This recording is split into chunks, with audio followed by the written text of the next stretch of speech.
안녕하세요. 저는 월정사에서 교무국장 소임과 기도신행국장 소임을 맡고 있는 자연 스님이라고 합니다.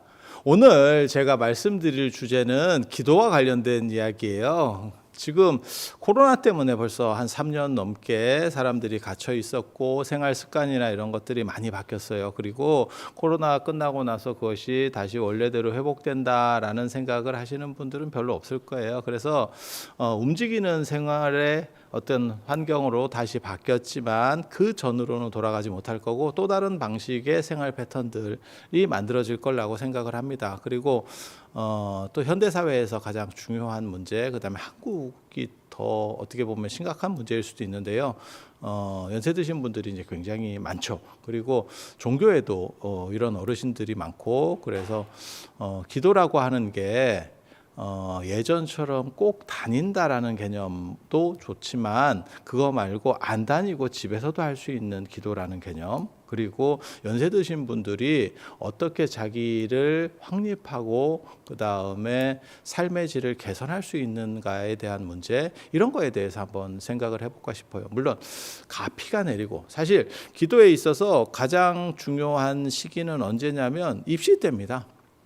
지금은 이제 많이 사라졌는데 예전에 시험이라고 하는 부분이 굉장히 큰 비중을 차지할 때, 지금은 이제 조금씩 뭐 내신이라든지 아니면 특별 전형 이런 식으로다가 많이 분산이 되기 때문에 예전만은 못하지만 시험 하나로 끝낼 때는 803 가빠이 같은 데는 뭐 대단했죠.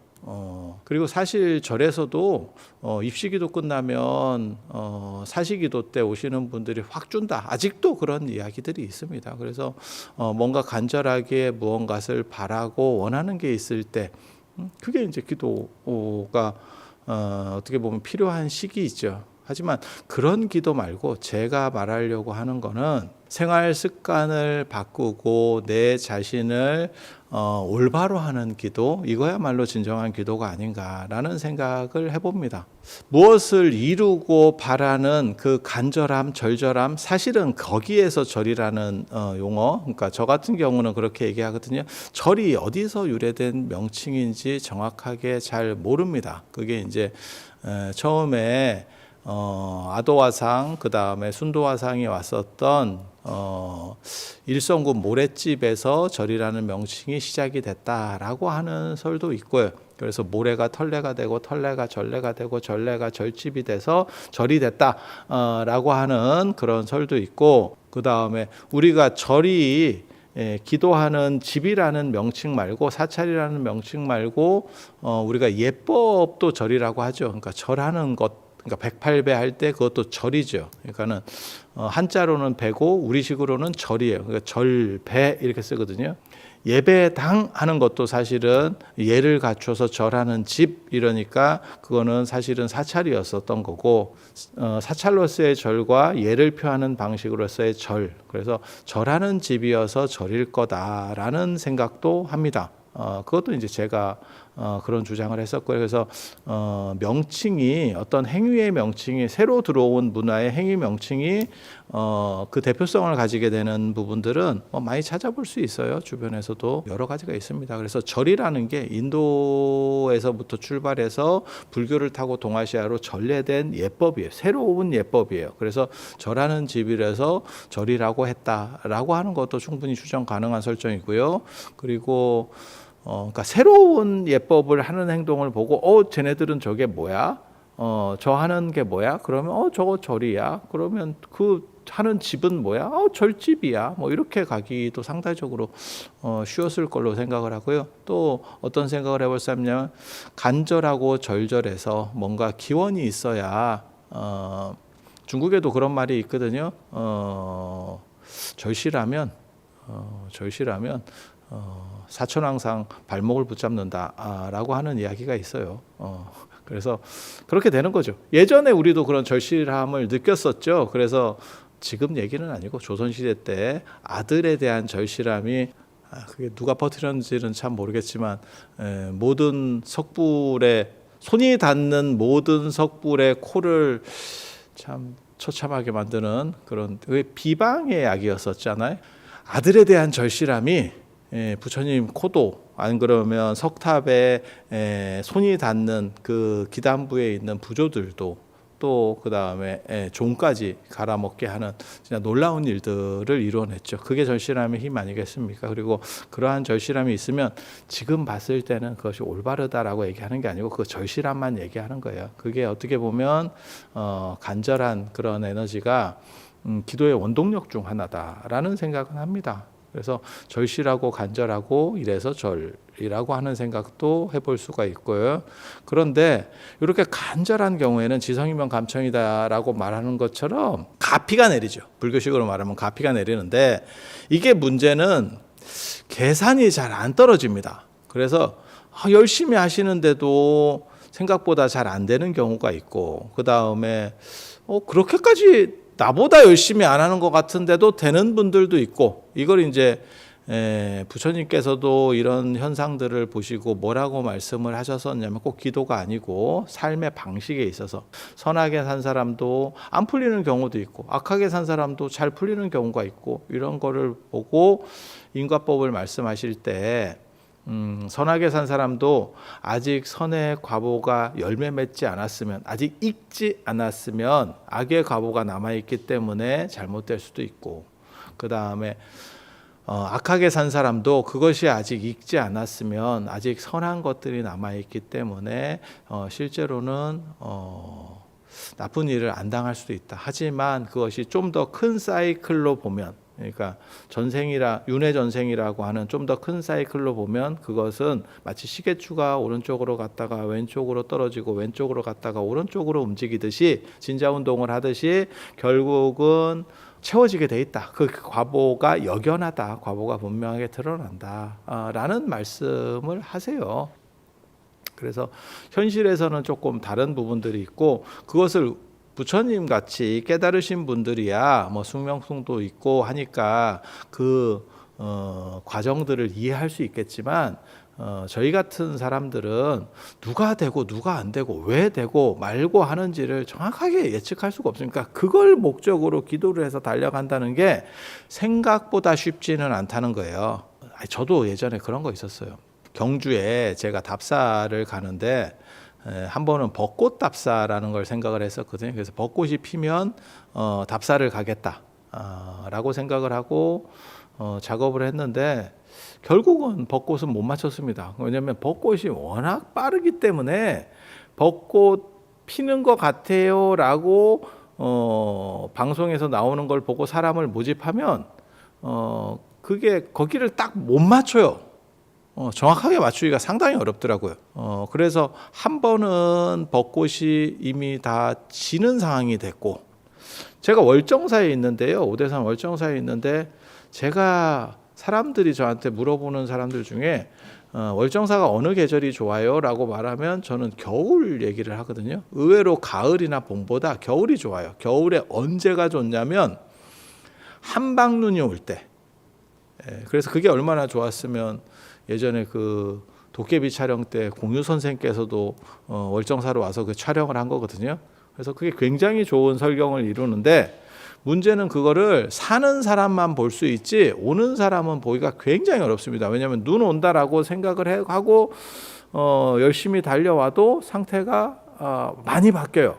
많이 바뀌어요. 그리고 한방눈 예측하기도 어렵고 그냥 일반 눈하고 또 달라가지고, 그래서 그 경치는 진짜 알프스에 간 것 같은 그런 설경들이 이루어질 때가 1년에 한두 번 있습니다. 눈 없을 때 잘못 오면 춥기만 되게 춥고 진짜 황량함만 보고 가는 거죠.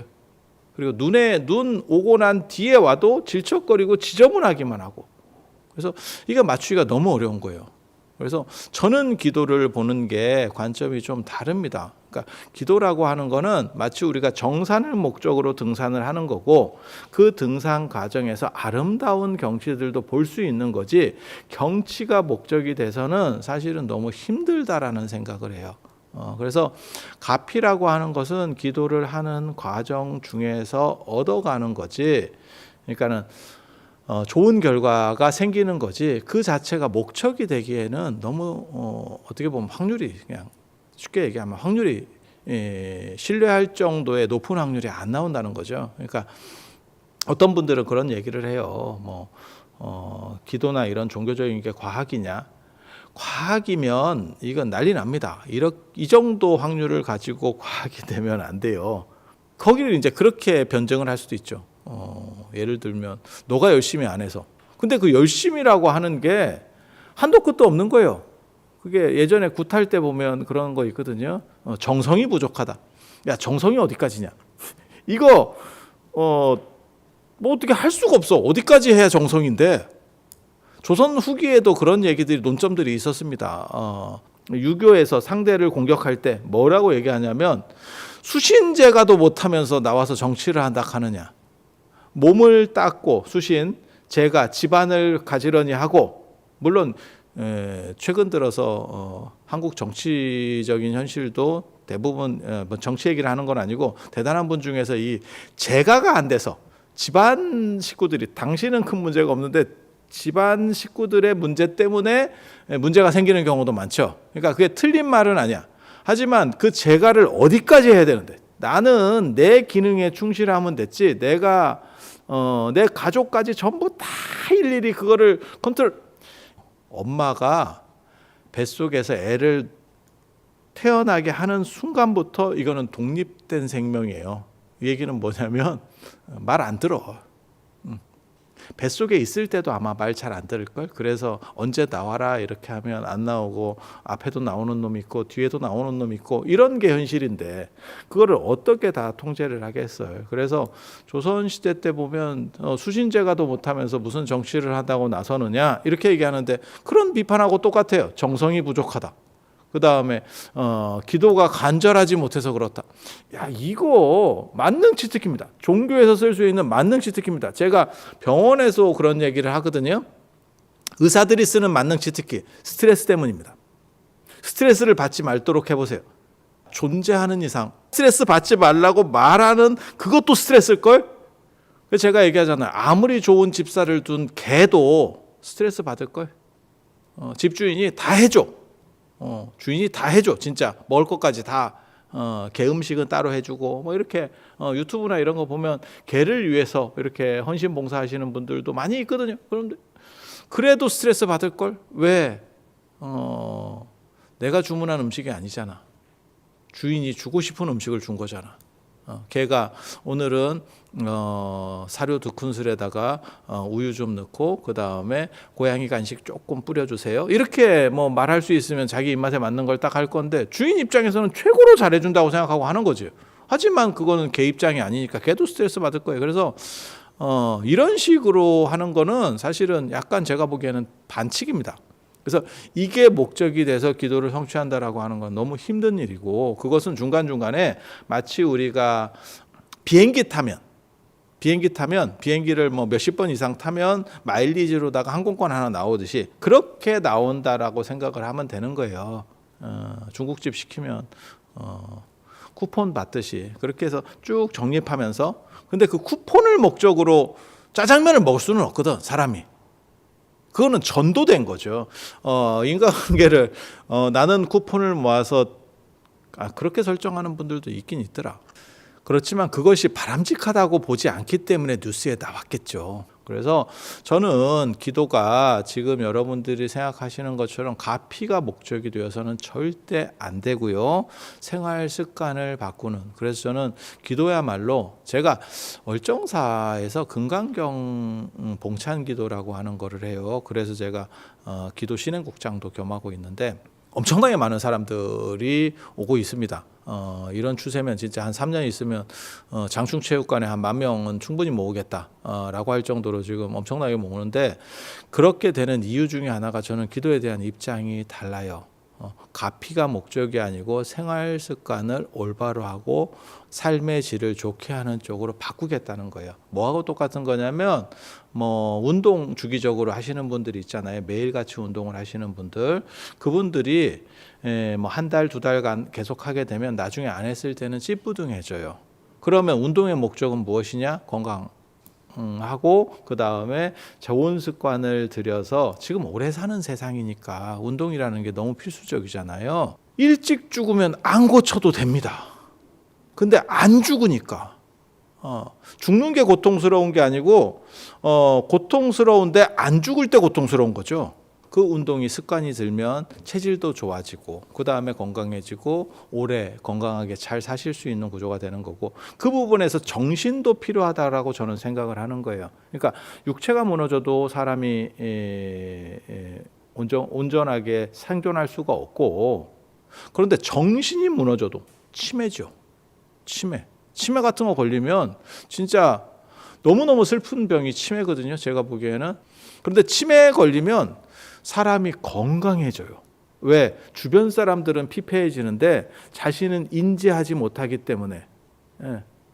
사람이라고 하는 게 돌아가시고 난 뒤에 생각했을 때 여운이 남는 사람이 좋은데, 보통은 뭐 부모님이든 뭐 부부든 간에 제일 인상에 많이 남는 부분이 사실은 돌아가실 때쯤이 제일 많이, 그러니까 후반기 쪽이 많이 남습니다. 그 뒷부분에서 맨 마지막에 너무 안 좋은 인상을 남기게 되면 감당이 불감당이죠. 그래서 부모님을 생각하기만 해도 야, 너무 나 진짜 힘들었어. 이런 기억이 난다는 거는 당신에게도 당신이 인지를 못하더라도 너무 슬픈 거예요. 그래서 저는 그렇게 안 되기 위해서 정신과 마음에도 운동이 필요하다라고 생각을 하는 거예요. 마치 육체 운동하고 우리가 식이요법, 그러니까는 좋은 음식들을 찾아 먹으려고 하고 그 다음에 보조 식품들이나 영양제 같은 거 드시려고 하는 게, 육체가 무너지면 큰일 난다. 오래 사는 세상에서 육체 무너지면 큰일 난다. 누구나 공감하는 대목일 겁니다. 하지만 또 한 가지는 정신이 무너져도 그것은 견딜 수 없는 거예요. 마치 컴퓨터로 얘기하면 하드웨어가 무너져도, 그러니까 컴퓨터 본체가 무너져도 문제지만 프로그램이 작동을 안 해도 내가 그 컴퓨터는 사용할 수가 없는 거예요. 그건 누구나 알 수 있는 얘기고, 그래서 육체적인 부분은 눈에 보이기 때문에 좋은 음식을 먹고 그리고 운동을 하는 거는 누구나 실천을 하고 있는데, 지금 많은 분들께서 하고 계신데 정신에 대해서는 생각보다도 그 부분을 비중을 약하게 놓는 거죠. 그래서 저는 그거를 기도를 해야 되고, 절에 가서 뭐 일주일에 한 번, 뭐 한 달에 한 번 이렇게 기도하는 거 말고 매일매일 할 수 있는 기도가 필요하다라고 생각하는 거예요. 그래서 집에서 할 수 있는 기도. 제가 구상을 해서 코로나 이후에 사람들이 움직이기 시작하고 생활 패턴이 바뀔 때, 이때쯤에 새로운 기준을 불교가 제시해 줘야 된다라고 했었던 게 금강경 몽찬 기도예요. 그 금강경 몽찬 기도의 원리는 뭐냐면 매일같이 금강경을 한번 듣거나 읽는 습관을 들인다는 거예요. 그래서 저는 이거를 기도혁명이라고도 제가 얘기했지만 좋은 습관들이기라고 그냥 풀어서 얘기를 하거든요.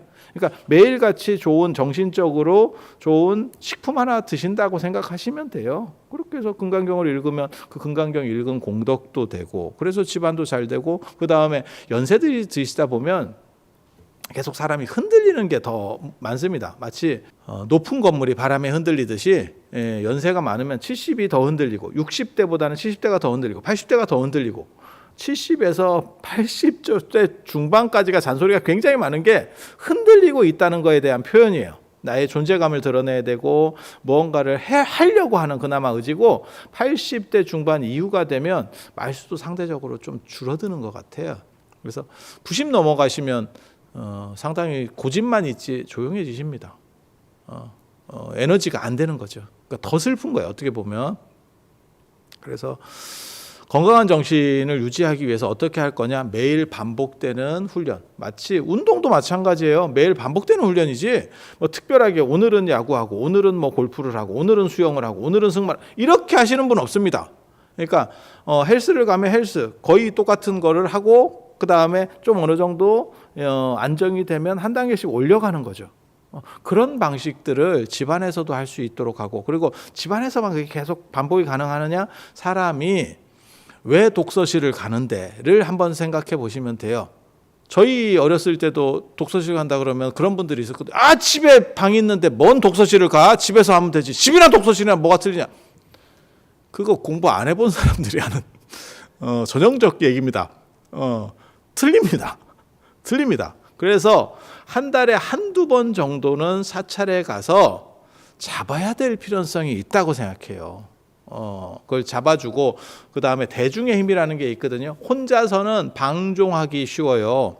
다른 사람과 같이 있을 때는 누가 볼까봐, 안 그러면 뭘 어떻게 할까봐 이래서 사람이 경계를 하고 뭔가를 좀 잘 해보려고 해요. 근데 혼자 있으면 훨씬 더 편안해지기가 쉽죠. 그리고 게을러지기 쉽고, 매일같이 하는 습관을 들이고, 집에서 하는 습관을 들이고, 한 달에 한두 번이라도 사찰에 가서 같이 트레이닝을 받는 거죠. 그러니까 운동은 내가 조깅 같은 걸 해요. 안 그러면 뭐 산책을 해요. 뭐 이렇게 유산소 운동을 해요. 라고 하다가도 한 달에 몇 번은 전문가한테 얘기도 좀 듣고, 그 다음에 다른 사람들, 같이 운동하는 사람들과 정보도 공유를 하고, 이러면 훨씬 더 활력이 생기면서 내가 해야 될 목적이 강해지거든요.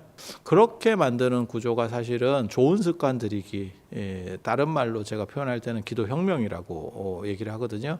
그리고 금강경이라고 하는 게 사실은 부처님의 어떻게 보면 동아시아 선불교에서 가장 핵심으로 여기는 경전이고, 조계종의 소위 경전이기도 하고, 그리고 이 경전이 살았을 때 공덕과 복덕을 증장해 주는 것뿐만 아니라 돌아가셨을 때도 이것의 효용 가치가 굉장히 커요. 그래서 돌아가셨을 때도 금강경 탑다란이로, 예전에는 관 위에 명정을 금강경 탑다란이로 덮어드렸던 그런 문화들이 있었고, 오늘날에도 금강경을 불교 신도분들이 돌아가시면 그런 것들을 다 화장대도 넣어드리고요. 그 다음에 사식구제 때도 태워드리고, 다 지금도 그렇게 하고 있습니다.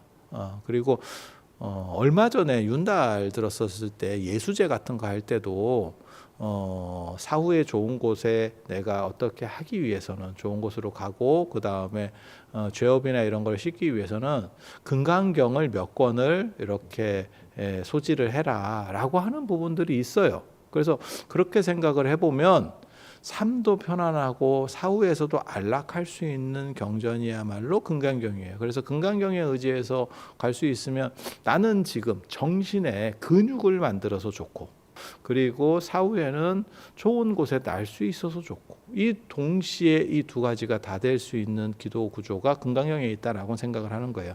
그리고 그것은 그렇게 반복적으로 하다가 마일리지가 차면 그게 가피가 돼서 가족이라든지 그 다음에 뭐 자녀분들에게도 좋게 되는 거고, 그래서 저는 집안에서의 기도, 그 다음에 주기적으로 사찰에 와서 하는 기도, 이 두 가지 시스템을 갖춰서 생활 습관을 바꾸는 자체가 목적이에요. 그래서 저한테 누가 그러더라고요. 입제하고 회향이 언제입니까? 여러분이 시작해서 들어올 때가 입제라고 제가 얘기를 하거든요. 실제로 제가 앱을 만들었는데 그 앱을 보면 매일같이 금강경을 독송을 하고 한 번씩 누르게 돼 있어요. 그래서 그게 1년이 지나면 제가 부처님을 만들어 드리거든요. 그게 화엄경에 보면 52계위라고 해서 십신, 십주, 십행, 십회향, 십지, 등강, 묘각 50 가지고, 십신, 십주, 십행, 십회향, 십지까지는 50이고, 등강, 묘각이 둘이 있어서 52위거든요. 총 52가지. 그거를 일주일씩 하면 딱 1년이에요. 52주 1년. 그래서 1년이 되면 부처님이 되는 거예요. 부처님이 되는 거예요. 그리고 거기서부터 또 다른 삶의 패턴들을 제가 또 제시를 해줄 거예요. 그래서 1년 동안 그 기도를 해서 도장을 다 찍으면 선물을 드리고, 그러니까 입제가 따로 있는 게 아니고, 왜 운동하는데 시작점이 있고 끝점이 있어요? 내가 건강해서 잘 살기 위해서 몸 안 아프고, 내가 지금 나이가 들어가니까 몸이 안 아프고 건강하려고 해. 그런데 그 운동에 끝점이 있어요. 해제라는 게 존재할 수 있어요. 회향이 있을 수 있어요. 죽어야 회향입니다. 이거 아니 맞잖아요. 그래서 이런 습관 들이기는, 좋은 습관 들이기는 회향이 있을 수가 없어요. 단 시작점은 제시해주고, 제가 그 목적들을, 왜냐하면 무슨 일이든지 처음에 반복하게 되면 힘들어요. 쉽지는 않습니다. 길드는 데 있어서. 그건 다 마찬가지일 거예요. 제가 그래서 예전에 그런 얘기 해드렸었는데, 붓글씨 배우러 가니까 맨날 짝대기만 그으라고 해가지고 제가 때려쳤다. 그래서 그렇게 생각을 해서 저는 계속해서 목적들을, 그분이 안정적일 때까지, 그건 똑같을 거예요. 아마 다이어트를 해도 마찬가지일 겁니다. 계속 목적 부여를 해줘야 되고, 남자들 금연할 때도 마찬가지일 거예요. 계속 목적 부여를 해주고, 그걸 초반에는 좀 잡아줘야 되고, 어느 정도 안정되면 습관이 바뀌어 버리면 끝난 거예요. 그 뒤부터는 저절로 갑니다. 저절로 갑니다. 그래서 그런 방식들을 제가 지금 만들어 가려고 시도를 하는 거고요. 그래서 이거는 누적 방식이에요. 기존에 있었던 기도 방식들은 사실은 입재와 회향이 분명한 계속 맺고 풀고 하는 방식이면 이건 누적 방식이에요. 그래서 누적되면 불처럼 일어나는 게 아니고 물처럼 증가해요. 그래서 이걸 통해서 사실은 한국 불교가 안정적으로 발전하고, 그리고 지금 한국 사회에서 제일 큰 문제가 연세 드신 분들의 정신건강, 이게 조금 있으면 엄청나게 많은 예산들이 투여가 되면서 문제가 본격화될 거라고 생각합니다. 저는 왜냐하면 지금까지는 노인 빈곤이라는 문제가 심각했기 때문에 얼마를 줘야 된다라고 하는 복지 차원에서 금전적 지원이라는 게 우선이었고, 좀 더 지나서 그 시기를 넘어서면 정신건강, 그 부분을 예를 들어서 사전에, 그러니까 기도나 명상이나 이런 걸 통해서 예방하지 않으면 그쪽에 들어가는 건강보험 예산을 감당할 수 없을 겁니다. 사람들이 우울증, 공황장애 이런 거 끝도 없이 발생할 거예요. 왜? 연세가 드시니까 기능이 저하되는 거예요. 나이가 먹으면 왜 암 발병률이 높아지느냐? 원래는 건강한 몸이었지만 오류의 개연성이 커지는 거죠. 연세가 드시면서. 근데 그 부분이 정신에서도 나오는 거죠. 그래서 그렇게 되면 우울증 같은 거, 그거는 금전적인 거랑 관련되는 게 아니에요. 그러니까 내가 돈이 많다고 우울증에 안 걸리냐? 관계가 없습니다. 이게 지금. 그래서 모든 분들이 이 기도를 매일같이 습관적 기도를 할 수 있는 방법들을 강구를 하셔야 돼요. 그렇지 않으면, 제가 그런 얘기 하는데, 일찍 돌아가실 자신이 있으면 안 해도 될 수 있습니다. 하지만 여러분들은 지금 100세까지 사신다고 가정하고 이 플랜을 짜야 됩니다. 거기서 어떻게 처리할 거냐? 그거는 지금 현실에서는 기도밖에 없어요. 그리고 그 기도를 심화시켜서 나중에 저는 이제 명상으로까지 끌고 갈 생각을 하는 거예요. 그렇게 해서 자기 중심을 잡아야 흔들리지 않는 행복한 노년이 될 수 있어요. 사람이 예전에는 잃어가는 것들이 있었거든요. 연세가 드시면 다 잃어가요. 그러니까 경제력도 좀 떨어지고, 은퇴도 해야 되고, 정년도 해야 되고, 그다음 경제력 떨어지고, 사회성도 줄어들 수밖에 없죠. 전에보다 왕성할 수가 없으니까 아무래도 위축될 수밖에 없죠. 그렇다 보면 여기서 보는 상실의 고통이라는 게 생겨요. 쓸모가 없다라고 생각하는 거죠.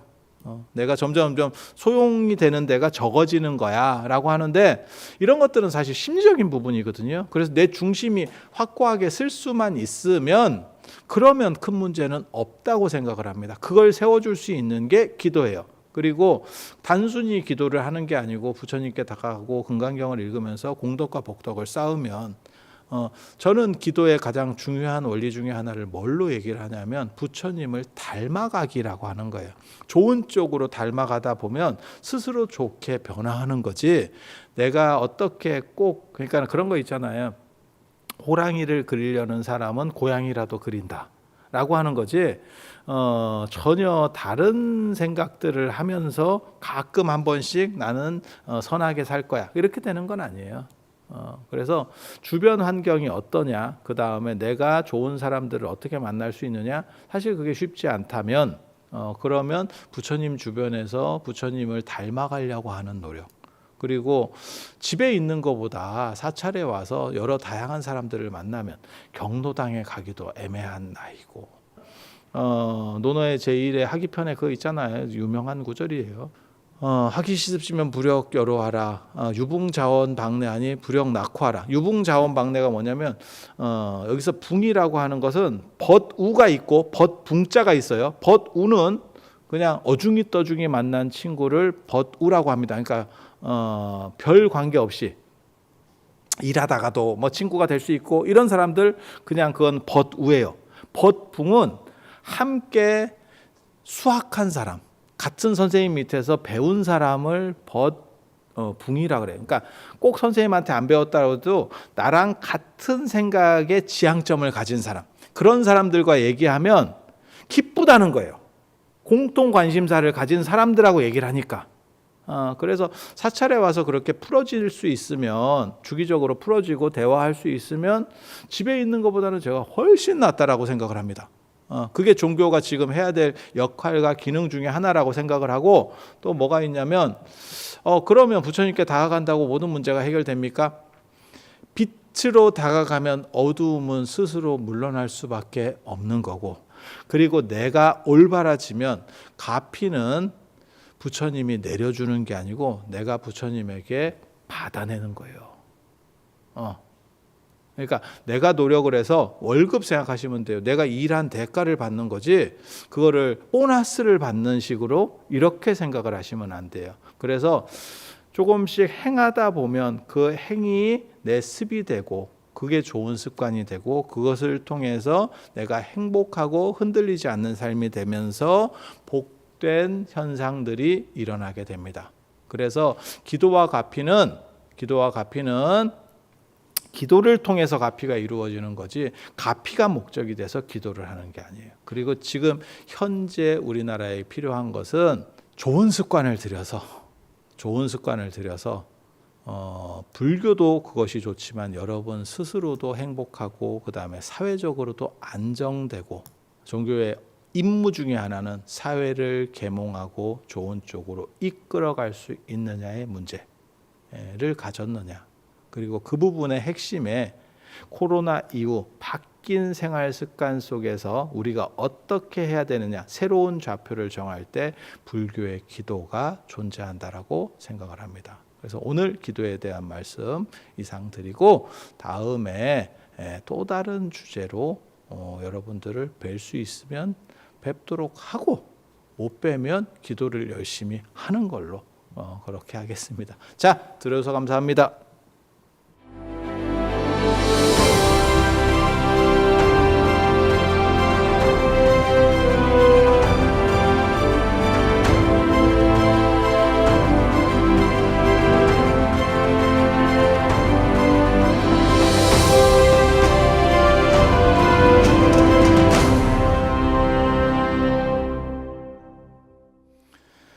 자, 지금 제가 말씀드리는 사이에 질문이 이렇게 들어왔어요. 그래서 질문을 한번 읽어 드리도록 하겠습니다. 기도의 원리와 관련해서 기도는 과학이라고 얘기하는 게 있는데 무조건 성취되는 것은 아니라는 것에 대해서, 그러니까 어떤 사람은 기도는 과학이기 때문에 어떤 결과가 인과적으로 나올 수 있다라고 얘기하는 거고, 그 다음에 기도는 무조건 되는 게 아니다, 쉽게 말해서 약간 랜덤성이 강하다라고 하는 건데, 이 두 가지 중에서 이런 것들을 좀 정리를 해줬으면 좋겠다라고 하는 건데, 기도는 과학은 아닙니다. 종교 자체가 과학은 아닙니다. 제가 제일 싫어하는 게 불교를 과학적으로 얘기하려고 하는 분들. 이유는 뭐냐? 지금 과학은 귀납적인 거기 때문에 계속 발전해 가는 거예요. 지금 과학에 불교를 맞춰버리면 불교는 종교고 그 다음에 부처님께서 말씀하신 진리이기 때문에 그것은 불변적 요소예요. 그러니까 그 원리 자체가 불변하다라고 하는 거예요. 그런데 과학은 계속 발전하거든요. 100년 뒤의 과학은 지금 우리가 생각하는 과학이 아닙니다. 100년 뒤가 되면요, 이거 한도 끝도 없이 바뀝니다. 지금 천동설 때처럼 생각이 될 수도 있어요. 우리가 지금 천동설 생각하면서 아유, 사람들이 어떻게 저런 생각을 했대? 지구가 평평하다고, 아유, 저런 사람들도 있었어 라고 하는 것 같은 상황이 될 수도 있어요. 지금 이렇게 빨리 변하면. 그래서 지금 과학하고 맞춘다는 거는, 불교를 맞춘다는 거는 불교를 오도하는 겁니다. 절대 있을 수 없는 일이고요. 그리고 기도가 과학이면 그러면 과학적인 방법을 찾아서 기도를 하면 되죠. 근데 뭐하러 종교적인 입장에서 접근을 하겠어요. 그래서 기도는 과학이 아니에요. 그리고 과학의 합리성이 꼭 옳다라고 생각하시면 안 돼요. 제가 예전에 4차 산업혁명 얘기가 한참 나올 때도 처음에 논문을 제가 쓰면서 그런 얘기를 했거든요. 아무리 과학이 발전하고 기술이 대체를 시킬 수 있어도 종교가 사라지지 않는다. 왜? 그것은 인간의 행복 추구와 관련된 거고, 행복 추구라고 하는 것은 합리성으로 도출되는 결과가 아니기 때문에 라는 얘기를 했거든요. 그래서 기도는 1차적으로는 내가 행복한 거고, 그 다음에 그것을 통해서 무엇이 성취된다라고 하는 거는 사실은 제가 앞서 말씀드린 것처럼 습관 들이는 것과 관련돼서 뭔가 누적돼 가야지, 그 자체가 목적이 돼서 가면 그거는 복권 사는 거랑 비슷한 거예요. 우리가 복권을 왜 사지 않느냐? 확률이 없느냐? 복권이 당첨되지 않느냐? 복권은 거의 매회 당첨됩니다. 특별하지 않으면. 하지만 그게 내가 아닌 거지. 그 확률을 쫓아도 쉽지 않기 때문에 사람들이 복권을 사지 않는 거예요. 그래서 주택 청약 들듯이 해야 되는 거지. 그게 오히려 확률이 있는 거지. 복권으로 내가 집을 마련하겠다. 되시는 분은 됩니다. 뭐 그렇다고 정부에서 뭐 그걸 당첨자가 안 나왔는데 당첨자가 나왔다고 할 일도 없는 거고. 그래서 기도를 과학적 관점에서 다루시면 안 되고요. 기도는 행복론과 미학적 관점에서 다루셔야 돼요. 우리가 명품을 사는 데 있어서 과학이 합리적 소비를 얘기하는 것 같아도 실제로 명품의 소비는 코로나 이후로 지금 더 증대하고 있거든요. 명품은 무엇을 소비하는 거냐면 행복과 만족, 그 다음에 내 기쁨을 소비하는 거예요. 돈을 많이 내더라도. 그래서 불교에서 말하는 그 행복론이라고 하는 것도 사실은 과학적인 얘기를 하는 건 아니에요. 그리고 거기서 또 돌발이라고 하는 것들이 이루어질 필연성은 있죠. 그게 어떻게 보면 가피. 그리고 그것은 미학적 관점에서 이루어질 수 있는 거지 합리적 관점에서 내가 몇 개를 했으니까 이렇게 될 거야 라고 하는 것과는 사실은 다릅니다. 그래서 저는 기도가 과학이라고 하는 부분에 대해서는 상당히 비판적으로 생각을 해요. 그거는 그냥 종교가 뭔지 정확하게 개념 정리가 안 된 사람들이 중간에 어중간한 상황에서 헛소리를 하는 정도. 그래서 모든 종교의 핵심이 뭔지를 파악할 필요가 있어요. 그래서 그런 식의 접근은 올바르지 않다라고 생각을 합니다. 자, 대충 이렇게 말씀드리고 두 번째, 성지순례를 다녀와서 기도 가피를 느낍니다. 생활이 평안합니다. 이런 게 무장무예한 것도 이런 무장무예한 것도 가피입니까? 이런 게 이제 어떻게 보면 소확행. 소소한 것에서의 행복을 찾는 분들이고 둘 중에 하나입니다. 소확행 같이 자기 주변에서 행복을 찾는 분이거나 안 그러면 진짜 어떻게 보면 도덕적인 완성이 이루어진 분들. 제가 그런 얘기 하잖아요. 모든 문화권의 주식은 그러니까는 우리가 매일 먹는 음식들은 다 특별한 맛이 없다. 특별한 맛이 없기 때문에 평생 먹을 수 있는 거다. 특별한 맛이 강하면 그것은 주식으로 채택되지 않습니다. 절대. 그래서 현실적이고 평범한 곳에서 내가 그것의 가치와 아름다움을 인식할 수 있다면 그것은 최상의 도덕적인 것을 가진 사람이에요. 그리고 감사하는 마음을 가진 사람이 되겠죠. 그래서 이런 것도 있는데 이걸 가피라기보다는 가피는 뭔가 사실은 벼락같이 뭐 하나 떨어져서 상황이 급반전하는 거, 이게 맛 아닙니까? 그리고 이런 식은 일상의 평안이라고 하는 것은 가피라기보다는 그냥 부처님 주변에 있으면서 큰 문제가 발생하지 않는. 그래서 저는 그 얘기 진짜 좋아하거든요. 그래서 제가 자주 말씀드리는데 불교를 믿으면 무엇이 좋으냐? 아직 생기지 않은 선함, 좋은 것들은 생기게 되고 이미 생긴 선함은 늘어나고 증장하고 이미 생긴 악은 줄어들고 이미 아직 생기지 않은 악은 발생하지 않는다. 이렇게 가는 게 어떻게 보면 불교를 믿는 공덕이고 현실에서 무장무예한 측면이라고 보시면 되고 가피는 인생 반전입니다. 갑자기 진짜 이게 뭔가 싶을 정도로 딱 반전하는 거, 암 사기인데 하루아침에 나왔어요. 뭐 이런 게 가피지. 이거는 좀 가피 대상은 아닌 것 같고. 그리고 저는 방금 전에 얘기한 거에서 선악 얘기를 했는데 그 선이 뭐냐면 가치적으로 무엇이 선이다 무엇이 악이다를 얘기하는 게 아니고 불교에는 분명히 그렇게 나와요. 선인 낙과 악인 고가. 그러니까 선악이라고 하는 게 사람마다 판단 기준이 다 달라요. 그래서 선은 즐거운 과보를 초래하는 것. 악은 고과, 고통스러운 과보를 초래하는 거예요. 그러니까 하기 싫은 상황을 만들어내는 게 악.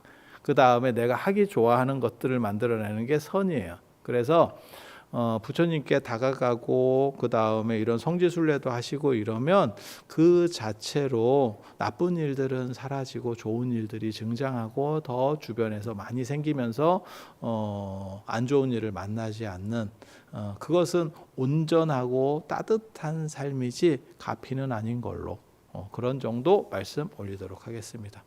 어떤 분들은 저한테 그렇게 말씀을 하셔요. 꼭 불교를 믿지 않더라도 착함을 행하고 그 다음에 진리에 다가갈 수 있다라고 하면 그것도 충분히 가능한 거 아니냐. 저도 그렇게 생각합니다. 저도 그렇게 생각하고 부처님께서 사의라고 하는 네 가지 의지해라라고 말씀하시는 것도 사실은 그런 의미가 내포되어 있어요.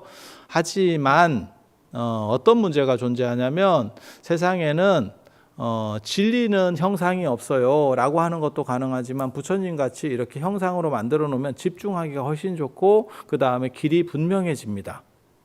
그와 마찬가지로 선지식도 그런 거예요. 선생님 없이 유튜브나 뭐 인터넷 같은 걸로 아니면 책이 요즘은 잘 돼 있고 논문도 쉽게 검색이 되니까 그런 걸로 공부할 수 있는 거 아닙니까? 그것도 가능합니다. 하지만 훨씬 힘들어져요. 그래서 앞에 가는 사람들을 따라가는 게 편한 거고, 기도가 만약에 효과가 없고 그 사람들에게 감동을 주지 못한다면 그러한 불교적 흐름들은 벌써 사라졌겠죠. 그런데 그것이 수천 년 동안 이어지면서 삶의 빛이 되고 있다라고 하는 것은 그것에 충분한 가치가 담재되어 있다는 겁니다. 그래서 혼자 하는 것보다는 같이 하는 게 좋고 가까운 사찰에 가셔서 좋은 선지식 스님들을 만나서 기도하시고 그 가피 꼭 성취하실 수 있도록, 그리고 생활 습관을 바꾸면 여러분들이 돌아가실 때까지 행복해지실 수 있을 겁니다. 이상 들어주셔서 감사합니다.